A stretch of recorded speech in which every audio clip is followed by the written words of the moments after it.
اعوذ باللہ من الشیطان الرجیم بسم اللہ الرحمن الرحیم فَإِنْ آمَنُوا بِمِثْلِ مَا آمَنْتُمْ بِهِ فَقَدِ اهْتَدَوْا صدق اللہ العظیم۔ محترم سامعین، اللہ تعالیٰ نے نبی اکرم صلی اللہ علیہ وسلم پر آخری کتاب قرآن مجید اتارا۔ آپ صلی اللہ علیہ وسلم نے اپنی زندگی میں ہر قسم کی تکالیف کو برداشت کیا اور اس کو آگے پہنچایا، اور پھر صحابہ کرام وہ افراد ہیں کہ جن کو آپ قرآن پاک دے کر گئے اور صحابہ کرام نے امت تک پہنچایا۔ صحابہ کرام کو قرآن پاک میں اللہ تعالیٰ نے معیار حق قرار دیا ہے۔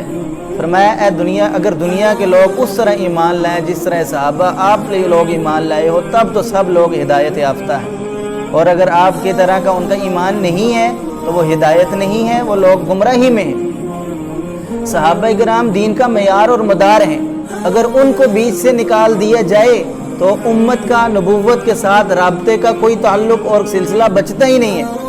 امت اور نبوت کے درمیان صحابہ ایک پل کا کردار ادا کر رہے ہیں۔ اگر صحابہ کو بیچ سے نکال دیں، امت کا نبوت سے کوئی تعلق نہیں بچتا۔ نبی اکرم صلی اللہ علیہ وسلم کی امن کی حالت کس نے دیکھی؟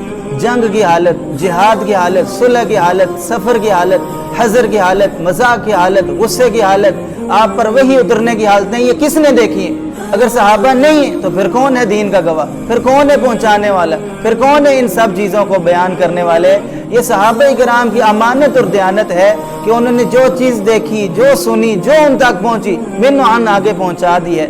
آج ہم دیکھتے ہیں کہ کسی آدمی کو کسی بزرگ سے، اپنی جماعت کے بڑوں سے عقیدت ہو جاتی ہے، وہ اور باتیں تو بیان کرتا ہے، ان کی غلطیاں آگے بیان نہیں کرتا یا ان کا غصہ آگے بیان نہیں کرتا۔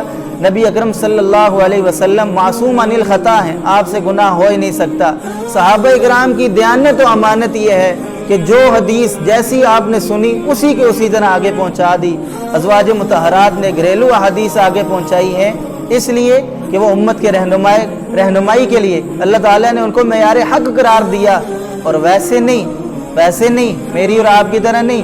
قرآن میں فرمایا اولئک الذین امتحن اللہ قلوبہم، پہلے ان کا اللہ نے امتحان لیا ہے، پھر الزمہم کلمۃ التقوی، تقوی کا کلمہ ان کے ساتھ لازم کر دیا ہے۔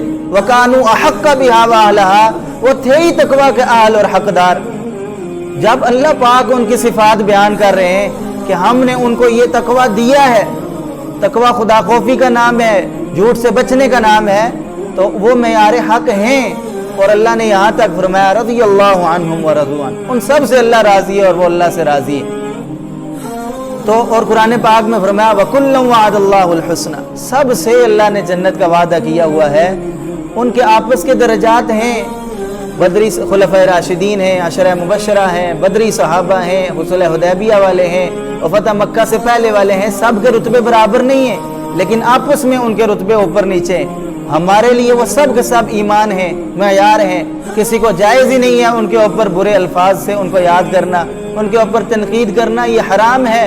آپ نے فرمایا میرے صحابہ کو اپنی تنقید کا نشانہ نہ بنانا، لا تتخذوہم غرضا من بعدی، ان کی خطاؤں پر بحث نہیں ہو سکتی۔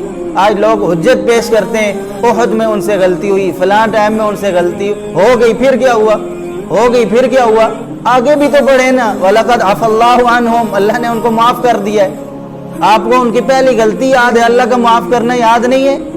کون ہوتے ہیں صحابہ کرام سے حساب لینے والے، جن کی جنت کی بشارتیں قرآن میں، جن کے محلات نبی اکرم صلی اللہ علیہ وسلم خود دیکھ کر آئے ہیں؟